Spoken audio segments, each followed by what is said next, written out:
Assalamualaikum warahmatullahi wabarakatuh. Sampurasun. Saya Rizky Muhammad Subagja sebagai guru PPKN di SMKN Cijambe, Kabupaten Subang. Di sini saya akan melaksanakan praktik pembelajaran. Praktik pembelajaran tersebut bertujuan untuk memenuhi salah satu tugas uji kinerja PPG dalam jabatan kategori 2 tahun 2022. Materi yang akan saya sampaikan mengenai problematika tindak pidana korupsi di kelas 10 jurusan Rekayasa Perangkat Lunak SMKN Cijambe, Kabupaten Subang. Mohon kritik dan saran yang konstruktif. Wassalamualaikum warahmatullahi wabarakatuh. Bismillahirrahmanirrahim. Assalamualaikum warahmatullahi wabarakatuh. Waalaikumsalam warahmatullahi wabarakatuh. Semangat pagi. Pagi. Pagi. Pagi. Pagi. Bagaimana kabar hari ini? Sehat. Oke. Saya pesan tolong jaga baik-baik kesehatannya ya. Karena hari ini musim tak menentu ya, kadang hujan, kadang panas.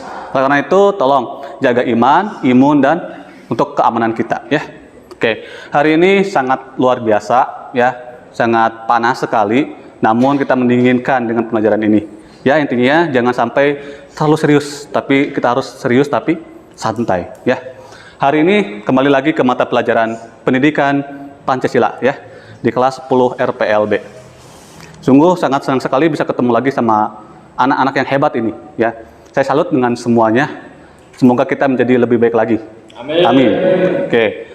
Hari ini di PKN ini, di pendidikan Pancasila, topiknya ini problematika tindak pidana korupsi ya, tindak pidana korupsi.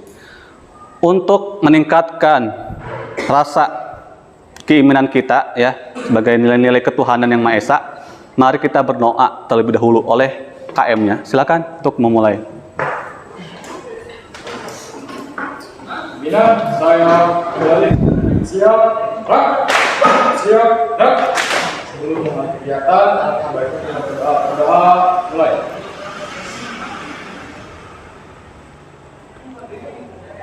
Selesai. Istirahat di tempat.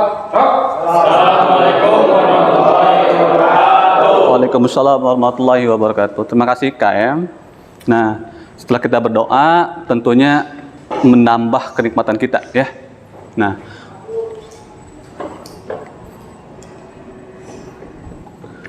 setelah kita berdoa, lebih baik kita untuk meningkatkan rasa nasionalisme kita, rasa kebangsaan kita. Mari kita sejenak ya untuk menyanyikan lagu kebangsaan Indonesia Raya oleh teman kalian dipimpin dirijennya. Silakan dimulai. Semuanya berdiri. Indonesia Raya, tanah tumpah darahmu, di sanalah aku berdiri, jadi pandu ibuku.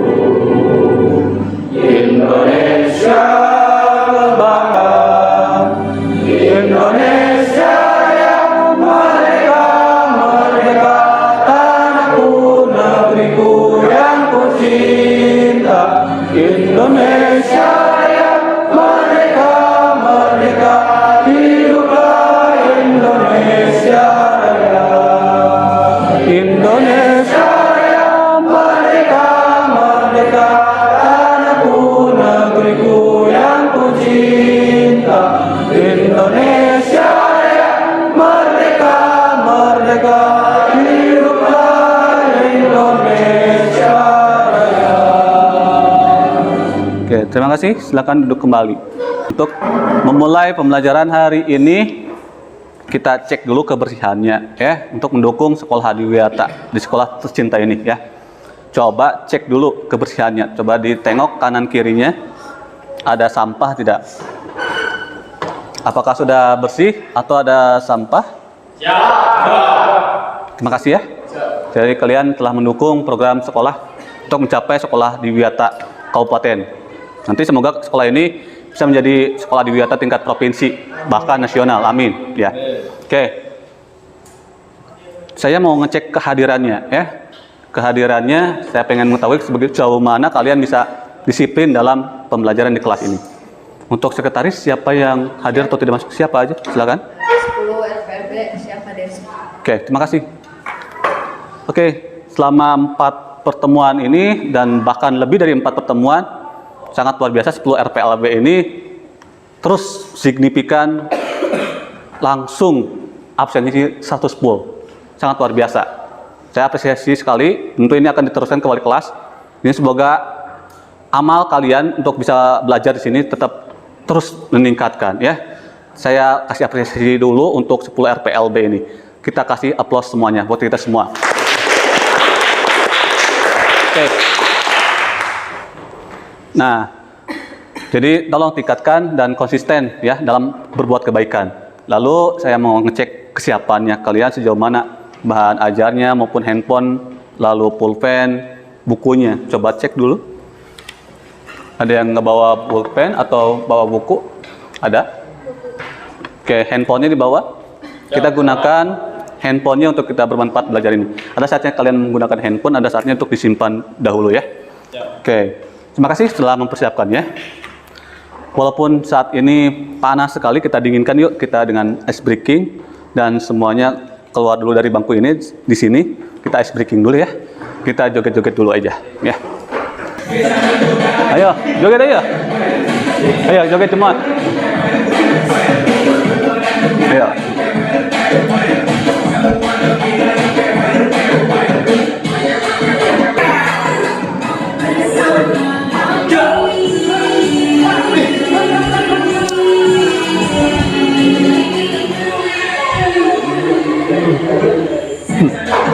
Ayo, mana goyangannya, ayo.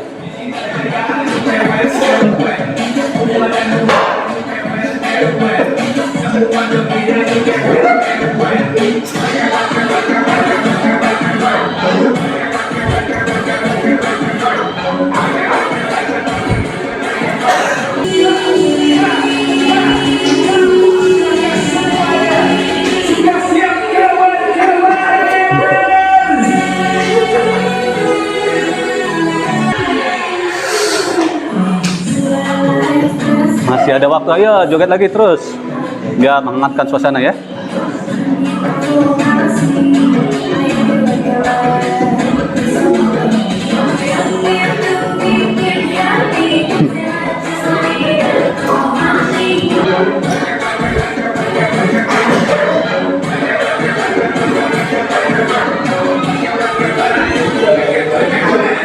Oke, terima kasih semuanya. Membuat badan kita capek dan berkeringat ya, bersemangat lagi ya. Yang tadinya ngantuk menjadi cenghar deh ya, langsung cerah gitu ya. Oke, terima kasih. Oke, setelah kita pemanasan ice breaking tadi ya, mendinginkan atau menghangatkan suasana kita di kelas ini biar nggak terlalu tegang. Oke, hari ini saya mau ajak kalian untuk berdiskusi dan bagaimana kalian menyimak video betapa pentingnya berpikir kritis. Kita sebagai manusia untuk memiliki otak untuk berpikir. Nah, tolong simak dengan baik-baik ya, anak-anak yang hebat. Tolong simak baik-baik dan saya minta satu orang saja untuk ya mengomentari video tersebut ya. Selamat menyimak. Nanti ususnya lengket bu. Ayo semua Benar nggak sih? Berpikir kritis. Ketika kita dewasa, kita tahu jika tadi seperti tidak logis. Tapi tidak jarang pola pikiran kita logis ini terbawa kita dewasa sehingga membuat kita percaya pada hal-hal yang sebetulnya masih filosofis. Ini bahaya. Ketika kita tidak punya kemampuan berpikir kritis, kita menjadi orang yang mudah terombang-ambing tentang terjadinya informasi. Kemudian jadi provokasi. Gila tuh orang gila banget. Kelompok gue yang benar, kelompok gue yang benar. Bahkan berpikir kritis adalah cara berpikir yang jelas, rasional, terbuka, dan berdasarkan bukti dan fakta atas apa yang kita baca, dengar, atau lihat. Dengan kata lain, membuat penilaian yang masuk akal, dipikirkan secara seksama dan berdasarkan fakta. Kita berpikir kritis ketika tidak mudah menelan bulat-bulat sebuah pernyataan atau kesimpulan.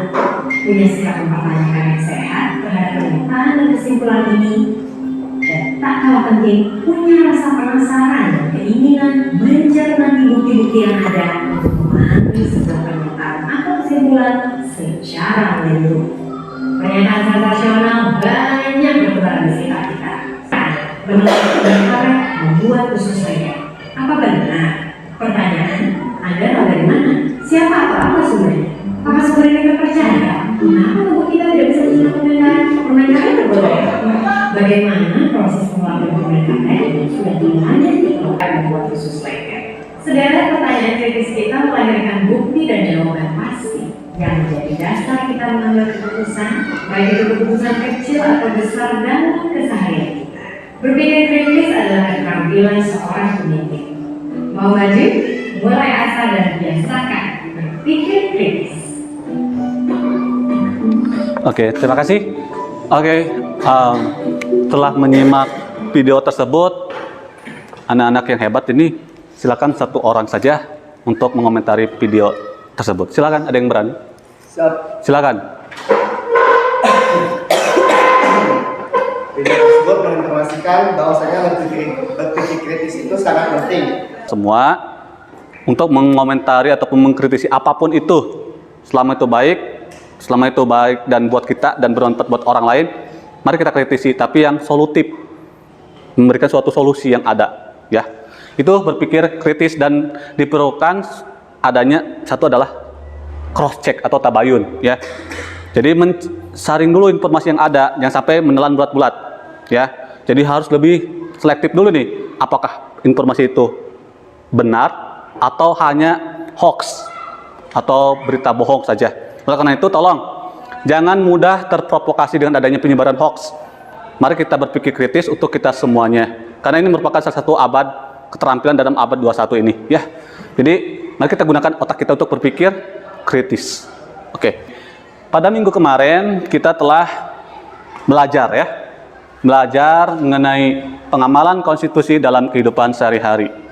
Di sini seperti biasanya saya mau ngetes dulu ke kalian, menginformasikan bahwa apakah kalian menyimak minggu kemarin yang telah saya utarakan, yang kita telah diskusikan, atau kalian lupa lagi.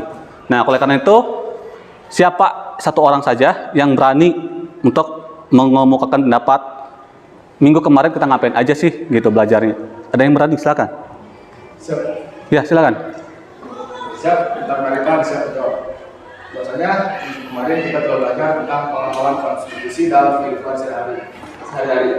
Jadi Indonesia adalah negara hukum, oleh karena itu kita perlu bersikap sesuai dengan hukum yang berlaku. Sekian. Oke, terima kasih. Oke, tepuk tangan buat Rifan.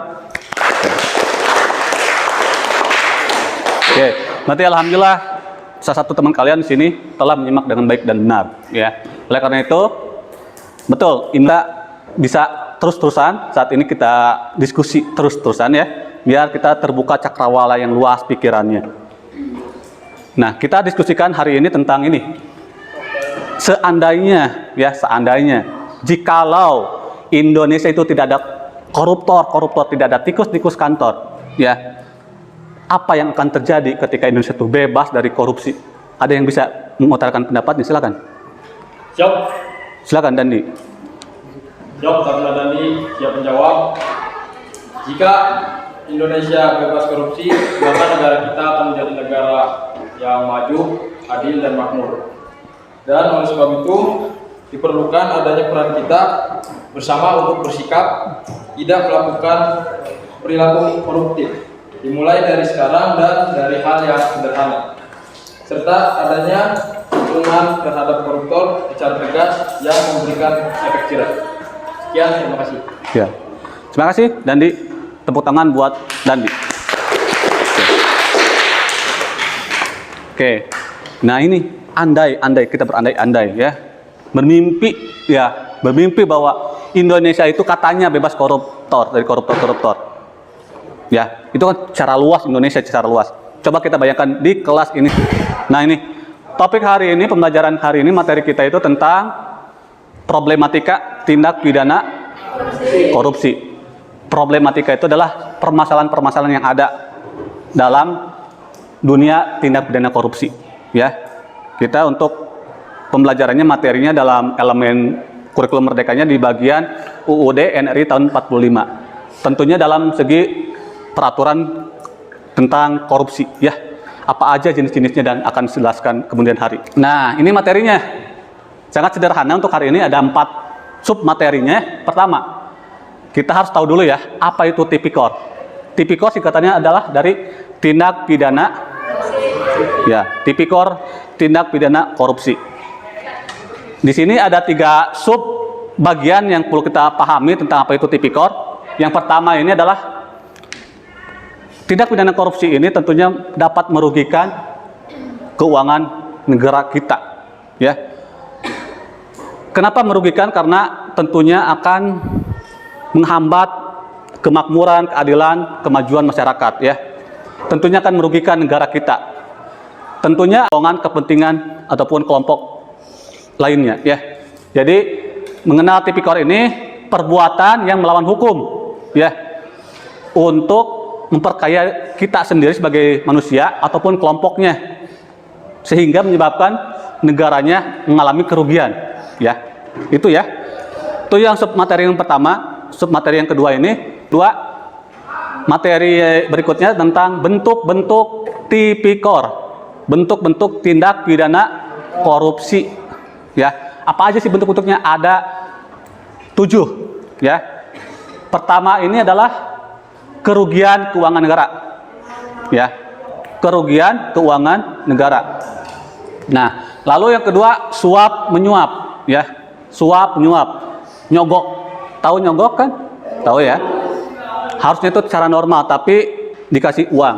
Tapi korupsi itu tidak identik dengan uang saja. Kalian telat, ya, kalian tidak berbuat yang ngebantu teman kalian yang terjadi bencana, malah bermain berdua di belakang nonton film atau sebagainya, nggak boleh, ya. Itu perbuatan korupsi juga, bentuk kepentingan akibat adanya kekuasaan, ya. Itu ya sub materi yang kedua. Sub materi yang ketiga ini, nah ini kenapa sih adanya korupsi itu? Ada berapa faktor sini? 3. Nah, orang korupsi, contoh nih, saya korupsi misalkan, ya, saya korupsi. Amit-amit ya, nggak mau, ya. Jadi orang korupsi ini adanya satu kesempatan. Mumpung saya sebagai guru, lebih baik saya nagih-nagih duitnya. Kalau kamu pengen nilai ranking 1, mana uang 10 juta? Itu nggak boleh, ya, nggak boleh, nggak baik. Nah, itu contoh kesempatan. Abong-abong sayanya jadi guru, ya, jadi wali kelas seenak mah, itu nggak boleh, ya. Itu akibat dari tekanan, akibat dari lingkungan yang tidak mendukung. Maka oleh karena itu jadi korupsi lah, itu ya. Pertama adanya kesempatan dalam kesempitan, ya, kesempatan. Keduanya adanya tekanan. Ketiga adanya alasan, rasionalisasi. Alasan gini, Pak, saya kan korupsi itu karena saya butuh duit, ya, butuh bayar itu dan ini. Makanya karena itu saya korupsi aja. Itu alasan yang tidak jelas, ya, nggak boleh seperti itu, ya. Nah, itu jangan diikutin, ya. Oke. Terakhir sub materi keempat, nih ada solusi. Ketika ada masalah, ada faktor-faktor penyebab, terakhir adalah solusinya. Gimana sih solusinya? Ada 3 solusi, ya, menggunakan strategi khusus. Pertama adalah preventif. Apa itu preventif? Ada yang tahu nggak? Apa itu preventif? Preventif itu adalah pencegahan. Nah, kalian di sini belajar kerja aja sendiri. Mau contek kayak, mau nyari searching kayak di internet, silahkan. Kalau saya nggak benar, ya. Tapi kalau sayanya benar, saya akan diam di sini, akan keliling, memantau kalian benar enggak kalian teh tidak nyontek gitu. Apakah kalian menerapkan janji atau tidak? Jadi adanya detektif, ya. Terakhir strategi represif. Apa itu represif? Jadi nyontek lagi, ada yang melaporkan guru ataupun taruna-taruna yang lainnya, lapor ke saya, ya. Saya akan menghukum kalian, memaksa kalian untuk lari lapangan selama 20 keliling. Itu paksaan, ya, memaksa demi kebaikan. Itu contohnya, ya, paham, ya? Ya, paham. preventif, pencegahan, detektif itu mengawasi secara baik, terakhir adalah strategi represif memaksa. Harus untuk kebaikan bersama, itu strateginya. Oke, itu materinya. Nah, ini tujuan kita, kalian di sini secara kritis menggunakan otak kalian, berpikir secara kritis ya, mampu menganalisis suatu apa di sini, problematika, permasalahan yang ada. Itu tujuannya. Lalu berikutnya ada pencapaian profil pelajar Pancasila ya. Yang pertama tentunya ada nilai-nilai ketuhanan ya. Kalian di sini terus diingatkan karena kita itu adalah manusia ketuhanan. Karena kita itu negara yang memiliki kebinekaan agamanya. Bukan negara ateis tidak mempunyai Tuhan, tapi kita memiliki Tuhan sesuai dengan agama dan kepercayaan masing-masing. Jadi intinya kita sudah menerapkan profil pelajar Pancasila ketika kita berdoa ya. Ataupun kalian bisa di pembelajaran hari ini kalian akan menerapkan nilai-nilai kerjasama ya dengan menggunakan metode debat. Tentunya akan saling mengargumentasikan secara positif dan negatifnya, pro dan kontra. Terakhir adalah bernalar kritis. Kalian bisa menyimak, nanti akan diberikan suatu kasus ya, nanti akan dijelaskan berikutnya. Kalian menggunakan otak untuk berpikir kritis ya. Oke, hari ini kita akan dibagi kelompok dulu ya. Kita akan berdebat ya.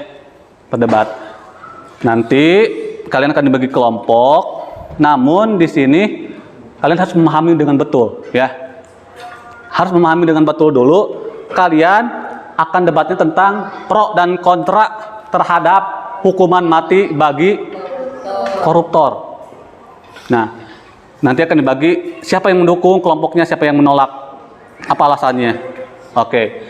Sebelum pembagian kelompok oleh KM, kita akan menyimak, tolong simak dengan baik dan benar videonya ya, biar kalian paham. Kalau bisa mencatat silakan untuk nanti debat bahan-bahannya ada di sini. Presiden Joko Widodo ingin memiliki kemungkinan inisiatif usulan memang sebagai koruptor datang dari pemerintah. Hal ini bisa saja terjadi jika memang menjadi aspirasi kuat dari masyarakat. Kalau masyarakat berbeda seperti itu ya dalam rancangan undang-undang pidana tipikor itu termasukkan.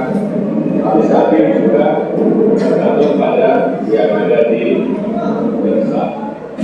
Pernyataan Presiden soal dorongan penerapan hukuman tegas untuk pembatas. Widodo ini memang hendak merubah ataupun merevisi undang-undang tindak pidana korupsi atau memang seperti apa yang dikatakan Mas Irjanto begitu, hanya untuk menekankan bahwa memang ada hukuman mati bagi para koruptor yang sudah tertuang di dalam undang-undang.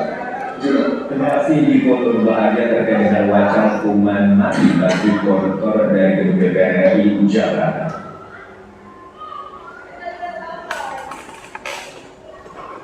Oke, sudah ya. Bagaimana setelah melihat video itu ada tercerahkan ya untuk sebagai referensi debat. Dini ya, Taruni Dini memiliki kepercayaan diri untuk bisa melakukan menjadi host atau moderator. Kita kasih applause dulu ya. Oke. Lalu berikutnya, sini ada yang berani nggak untuk sebagai timekeeper? Ada yang berani? Ya, silakan.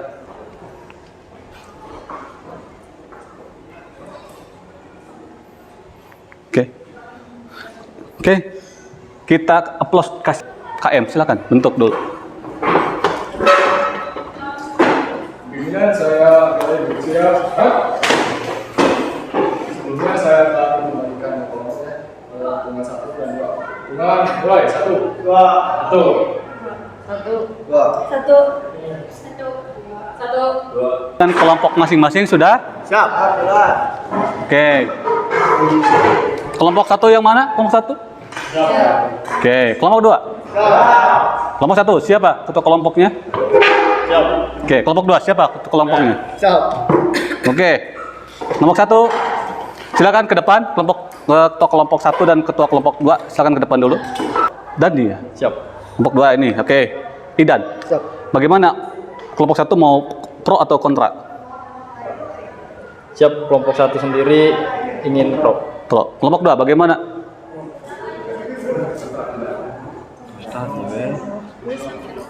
Oke, kontra ya. Ya, kontra. Kelompok 2 kontra, kelompok 1 pro. Sepakat ya? Oke, sepakat kelompok 1 pro dan kelompok 2 kontra. Oke, selamat bertanding.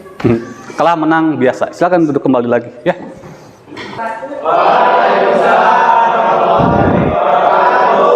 Pada Bapak Rizky yang terhormat selaku guru PPKN di kelas 10 LPLB dan teman-teman, tiap debat dibagi menjadi berapa menit Pak? 1 menit berbicara. 1 menit berbicara setiap kelompoknya. Nah, setelah itu setelah selesai debat langsung ke kesimpulan dari setiap kelompok masing-masing. Setelah itu selesai dan kita tutup acara debat tersebut. Mulai tadi diberikan waktu selama 10 menit oleh Taruni Dini ya sebagai moderator. Saya bagikan dulu ya, bagikan dulu LKPD-nya. Ya, kelompok 1 pro silakan tulis oleh ketua kelompoknya.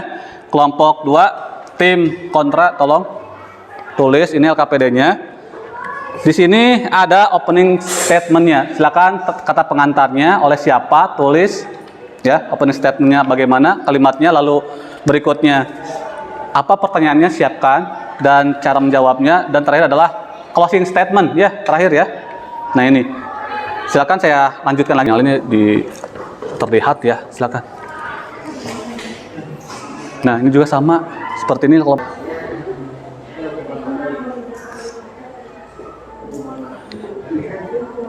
lebih baik di sini di belakang aja biar enak kenalannya. Baru dibuka acara itunya. Boleh, bagus.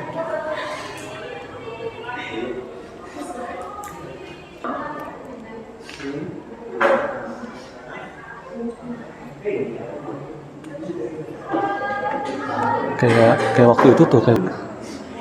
Apakah sudah disiapkan bahan debatnya? Sudah? Sudah. Oke. Kami ingat ya, kata-kata kami bukan saya. Dan tolong jangan terfokus pada HP ya. Intinya aja, nggak apa-apa.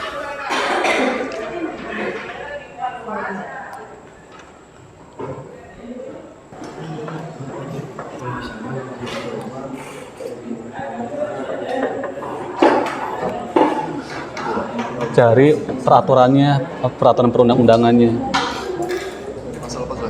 Iya, peraturan undang-undang berapa, pasal berapa yang perkuat.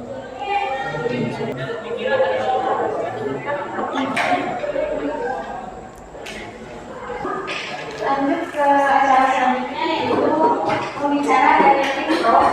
Saya persilakan untuk menyampaikan argumennya selama 1 menit. Silakan.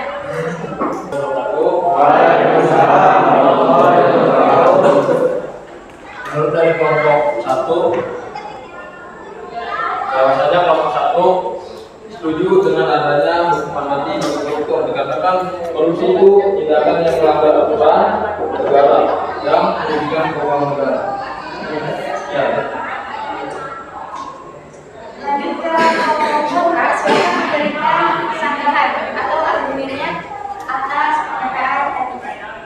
Silakan saya beri waktu selama 1 menit.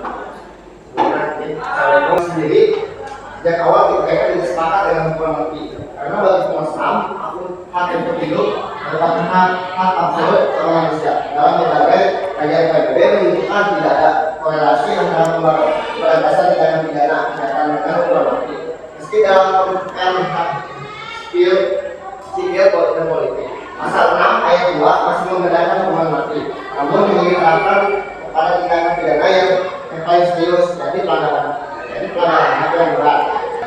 Pemberian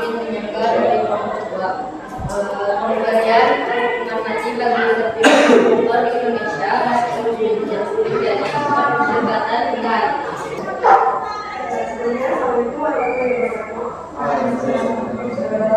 negara. Hanya boleh terhadap koruptor yang menjadi permasalahan dalam upaya pemberantasan korupsi. Dan lebih hukuman mati menjadikan alasan hukuman mati.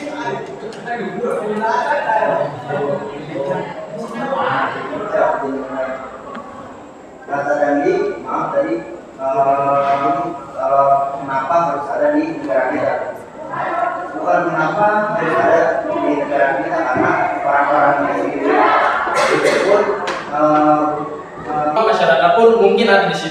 Bahkan kenapa itu diambil kepada orang-orang yang tidak bertanggung jawab?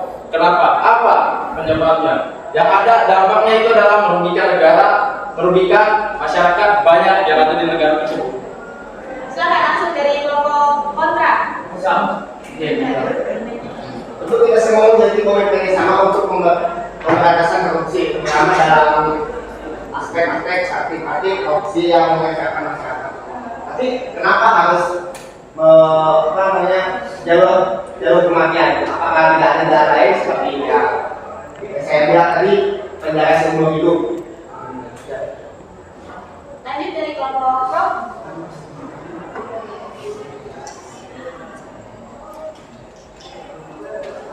Ya, izin menyangka lagi dari kelompok kami sendiri bahwasanya mengapa harus adanya jalur kematian, dikarenakan harus ada efek jerah bagi para koruptor yang ada di negara kita. Intinya apa ya? Jadi bahwasanya dari sekarang, mulai dari sekarang bibit-bibit yang sudah berada ataupun tertanam benih-benih korupsi ataupun koruptor itu tidak ingin ataupun tidak bisa melakukan hal tersebut dikarenakan takut. Kenapa takut? Karena dimandikan. Lalu Hukuman mati dianggap tidak bisa menghilangkan kejahatan di masyarakat dan menciptakan masyarakat yang bahagia. Faktor tentuannya bukan berapa banyak kejahatan turun dengan adanya hukuman mati, tetapi bagaimana keadilan tetap ada dan dirasakan para korban kejahatan. Siap, izin menyangga. Tapi jika kita terus mempertahankan koruptor hanya dengan penjara atau bisa kata seperti hak asasi manusia, bagaimana dengan hak asasi? tetap konsisten dan tetap setuju pada pendirian kami, yaitu adanya hukuman mati bagi koruptor. Karena dari sumber-sumber bahkan mungkin uang Anda pun diambil oleh koruptor tersebut. Dan rekan saya pun sudah berbicara bahwasanya apa harus kita mengorbankan kesejahteraan rakyat daripada satu nyawa koruptor itu sendiri. Sekian dari saya. Lanjut kesimpulan dari kelompok kontra, silakan berikan kesimpulannya atas debat yang tadi kita laksanakan.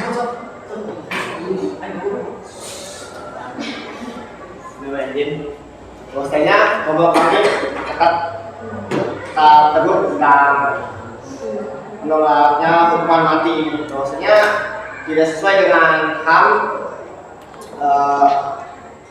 Hukuman mati ini melanggar hak hidup dan merupakan bentuk pelanggaran terkeji terhadap keseimbangan manusia. Oke, kita beri aplaus. Tanya, wanita itu selalu benar.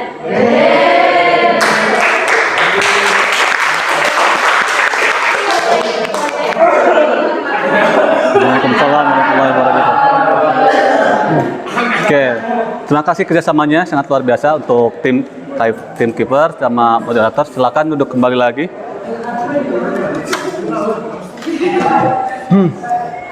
Oke, setelah saya menyimak, oke, jadi intinya hukuman mati ini dari kubu pro ini tetap harus dihukum mati untuk memberikan efek jerak. Sedangkan kubu kontra lagi-lagi berbicara HAM, hak asasi manusia. Itu intinya ya. Berbicara pertama pro-nya itu tetap untuk efek jerak, namun kontra lagi-lagi bawa-bawa hak asasi manusia HAM. Itu intinya ya debat hari ini. Kita lanjut lagi ke berikutnya.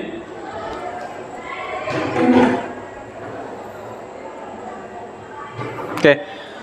Kita di ujung acara ini, di ujung acara kegiatan hari ini, kegiatan pembelajaran, kita akan tutup pembelajaran ini dengan memberikan kalian suatu pendapatnya, kesimpulan yang telah diberikan oleh kita semua, belajar bersama. Apa kesimpulannya hari ini?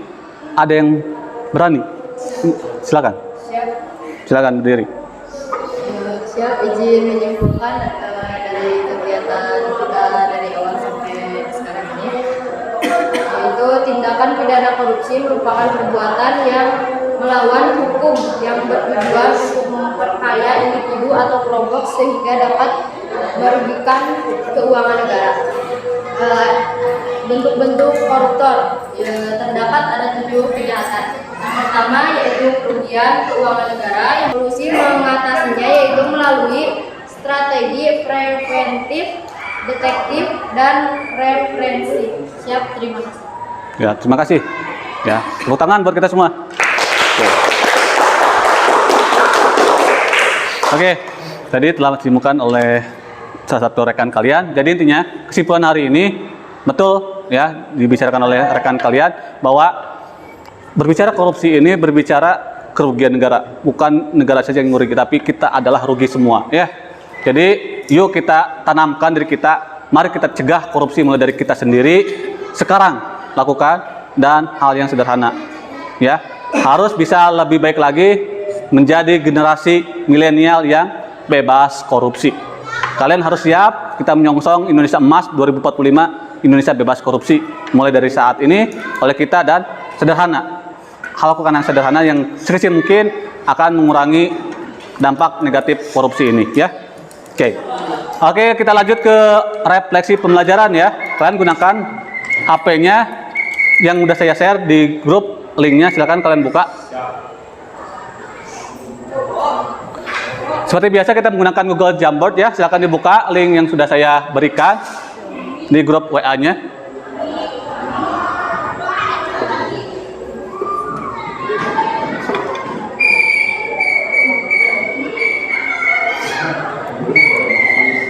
Refleksinya saya mengambil satu orang saja, baik taruna ataupun taruni, untuk menyampaikan refleksinya. Silakan, ada yang berani? Siap. Silakan. Silakan. Pembelajaran hari ini itu saya lebih antusiasi dalam pembelajaran tentang problematika tindak pidana korupsi. Tipikor merupakan tindak kejahatan yang dapat merugikan negara dan diberlakukan strategi dalam meminimalis tipikor. Pembelajaran hari ini tidak membuat saya mengantuk dikarenakan metode yang digunakannya yaitu debat. Saya sangat menyukai debat. Semoga pembelajaran berikutnya lebih menarik, kreatif, dan inovatif. Ya, terima kasih. Ya, terima kasih ya. Oke. Kita semoga menjadi manusia pribadi yang baik lagi ya. Amin. Terima kasih telah menyampaikan kesimpulan dan refleksinya. Untuk pertemuan berikutnya, kita akan kembali lagi belajar bersama ya. Maju bersama, belajar bersama tentang pentingnya toleransi dalam kebinekaan. Nah, nanti pertemuan berikutnya tolong kalian siapkan terlebih dahulu literasi digital dulu, menggunakan HP-nya, searching silakan, menggunakan Google Assistant ya, kalian searching mengenai pentingnya toleransi dalam kebinekaan. Setelah kalian searching di rumah, kalian kita bisa menikmati di minggu depan untuk bisa belajar lebih baik lagi ya. Atensinya hari ini sangat bangga sekali. Debatnya sangat luar biasa, aktif, lebih baik lagi daripada pertemuan berikutnya sebelum-sebelumnya. Semoga ini pembelajarannya tidak sampai hari ini, tapi berikutnya belajar terus-menerus ya. Karena sejatinya kita sebagai manusia pembelajar ya, belajar sepanjang hayat. Oke, terima kasih ya atensinya pertemuan hari ini ya. Sebelum kita lanjut ke rumah masing-masing, agar selamat sampai tujuan, dan terima kasih pembelajaran hari ini sangat luar biasa. Mari kita tutup pembelajaran hari ini dengan doa penutup yang akan dipimpin oleh KM-nya. Silakan. Siap, gerak. Mengakhiri kegiatan, alangkah baiknya berdoa mulai. Selesai, istirahat di tempat, gerak. Assalamualaikum warahmatullahi wabarakatuh. Waalaikumsalam warahmatullahi wabarakatuh. Oke.